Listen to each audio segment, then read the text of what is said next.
We all figure the governor's race will be close, and two polls indicate it is.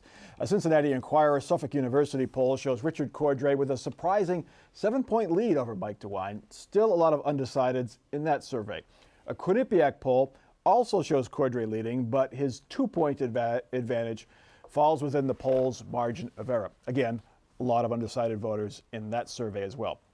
Bob Clegg, with Mike DeWine's name ID advantage, are you surprised that Richard Cordray has a slight or even a measurable lead in these polls? No, I mean, it's still really early. I mean, remember, and Dale will know this, from 2 years ago, Rob Portman had a much less name awareness than Ted Strickland did in that U.S. Senate race. And I think for Portman, it actually worked to his advantage. Now, I don't know if this is working to Cordray's advantage, but, you know, if people want change, they vote for the person they don't really know. And maybe he's riding that somewhat right now. I think we're a little early. I mean, people really haven't focused on the November elections. I mean, we all do because that's our business, but I don't think ordinary, normal people are focused on it. So I think it's kind of tough to see what the landscape is right now. It's going to be close. I mean, in 2010, these two faced off in the statewide race for Attorney General, and I think DeWine won by 1%.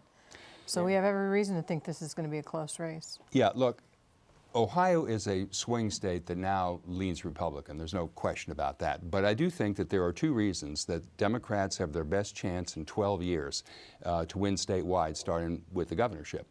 And the first is the pay-to-play culture of corruption that now pervades the State House, specifically the ECOT charter school mess and the payday lending cesspool, which led to the resignation of a House Speaker who is under FBI investigation. The fact is, a lot of things can happen before November.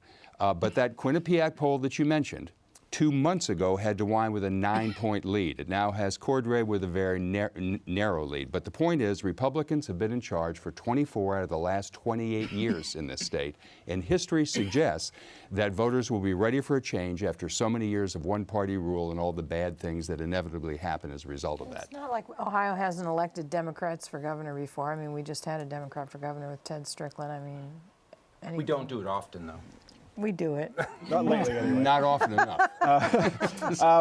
Mike DeWine, is there a bit of a primary hangover? You know, he won by 20 over Mary Taylor, but there was a lot of negative ads, and he probably made a lot of Republicans mad by attacking Mary Taylor. Do you think, Jackie, there's some of that hangover affected this poll a little bit? Yeah, you know, polls are snapshots in time, and this one comes at an interesting time in that we're after, you know, pretty close to right after the primary, but we haven't seen a lot of activity as far as TV ads, radio ads. We're not getting, you know, bombarded with those kinds of messaging right now. So it was interesting to see, I think, Cordray up so much, especially in that Suffolk University poll, because that was likely voters. Yep. Those are the people who are, you'd think, more keyed in than your just general electorate. So I think there's some of that. I think the most interesting piece of that poll to me was where John Kasich fell among the respondents and where that aligned with DeWine. And you actually saw more Cordray voters. Cordray's numbers actually align more closely with John Kasich's numbers among the same respondents than Mike DeWine's numbers. Was it that one, or was it the Quinnipiac? Only 1 in 5 want. Only 1 in 5 Republicans want John Kasich to run for president. Yeah. Of course, Trump's very famous. Yeah, I'm not surprised. Too. I mean, the governor is out there on Sunday morning talk shows criticizing the president, and I think a lot of Republicans here in Ohio aren't real fond of that, so I'm not surprised at those kinds of numbers. With the number of undecideds still pretty high and Richard Cordray not well known, I assume we're going to see a lot of negative ads from Mike DeWine trying to let people know about Richard Cordray as far as how he thinks of him anyway. Well, and Cordray's going to have to come out in front early on those, because speaking of 2 years ago, you know, Ted Strickland was up in this same poll around the same time, and then he just got hammered with ads from Portman and allied groups, and we just saw the numbers tank, over the following couple months, and he just couldn't afford to hit back. DeWine felt the need to go negative in the primary against Mary Taylor. I mean, we would expect him to go negative multiple times more than that. Healthcare is the #1 issue in these polls. Kathy, that surprised you? Always economy is the number one, but healthcare is number one in these polls, and has Everybody- been consistently for a few months now. Everybody's worried about their health care, and there's talk now about changes to the ACA and how that might impact some popular provisions of the health care law, like pre-existing conditions, keeping your kids on your policies till they're 26. Healthcare is expensive. It keeps going up every year. I think it's the number one consumer issue. Mike, I don't think it's so much about healthcare as it is the fact the economy is doing so well. Because, I mean, for the last 8 years, the economy and jobs has been the number one priority, not healthcare.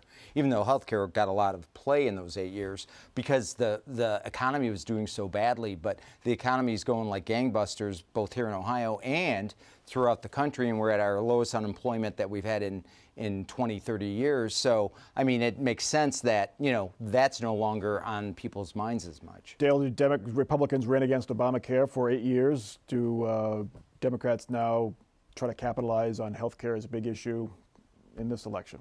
Make it their number one because issue. one of the big issues in the governor's race is the expansion of Medicaid, which really affects a whole lot of people here in this state, a couple of million people, right? 700,000 on Medicaid expansion. Well, of the expansion, yeah. So I mean, that's a lot of folks. As Kathy said, there's also all of this uncertainty around people who don't have Medicaid but have insurance through the exchanges or whatever, and Obamacare. What's going to happen there? The Republicans still don't have any replacement for that, of course. So I think that is a big issue. I think that Cordray, for the summer, what he's got to keep doing is he's got to keep hammering away at these Republican scandals, and he has to lay out some specific plans he's got to make the lives of regular people better. DeWine, for his part, has to somehow convince voters that electing him will not be just 4 more years of what we've had for the last 8, which is more scandals, more opioid problems, and trailing the national average in terms of job creation in this state. And a booming economy here in Ohio. We're trailing without the 10% unemployment rate or an $8 billion budget deficit, which Strickland left us. The issue, though, isn't necessarily jobs and unemployment. The issue is wages and earnings. I mean, we still have a lot of people living under the poverty level or having trouble meeting their basic needs, wages. I think there was a report out this week that of the top 10 jobs in Ohio, only 2 paid enough for people to, support their basic needs. I mean, that's a problem.